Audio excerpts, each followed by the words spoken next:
Welcome back. Well, if you're a teenager or a parent with one of them, you know that college application season is going on right now. But not surprisingly, not every person is equally represented on our college campuses. A study from the Post-Secondary National Policy Institute says in 2021, only 22% of college-aged Native Americans were enrolled in college. Compare that to 40% of the general college-age population. That study also pointed out that Native American students face some challenges. One of the biggest barriers was financial need. 64% of Native college students did get some form of federal financial aid. And that's why today, and for the past decade, there was a college fair in the Twin Cities specifically for Native students, hoping to get them in the door with the support they need from the start. Here's John Croman. I'm here to explore my option to college.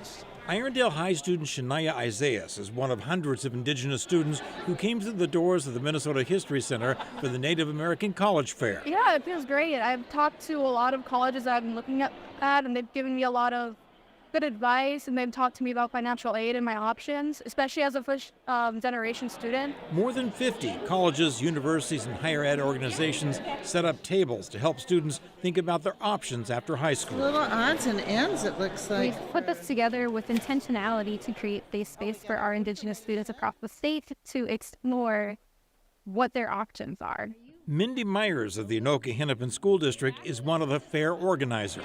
In my 9 years of working with Indigenous high school students, just not always seeing themselves represented in spaces creates this unconscious feeling that they don't belong there. Getting out of your comfort zone. The fair also featured panel discussions on the Native American student experience. My major is anthropology. There are people who have like art majors, or there are psychology majors, American Indian Studies majors.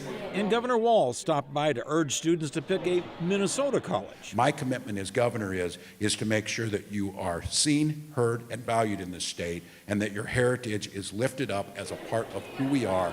I think to get in front of these folks and tell them, look, Indigenous people are contemporary. They're here right now. We need them in Minnesota. I think it's important to be reaching out to students to bring the college search process to them instead of having it be behind a screen thing that they have to search out on their own. Addie Lutchen is recruiting for the U of M Morris, which waives tuition for enrolled tribal members and their descendants because the campus was once the site of an Indian boarding school. They still have to find funding for their food and housing, but they can stack scholarships on top to cover that. The fair also drew some older Indigenous students, including Marine combat veteran Jedediah Lyons. I want to go into business. I've always dreamt of building my own business, running my own thing.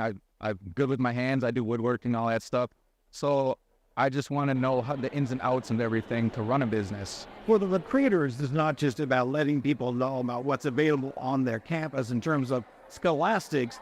They also want to let the kids know what's available in terms of supports, especially supports for Native American students and students who may be the first in their family to ever attend college. For BTN in St. Paul, I'm John Crow. Thanks, John. Also on the horizon for this year's high school seniors, the North Star Promise program is going to start next fall. What does that mean? Free tuition for college students from families with income below $80,000 a year.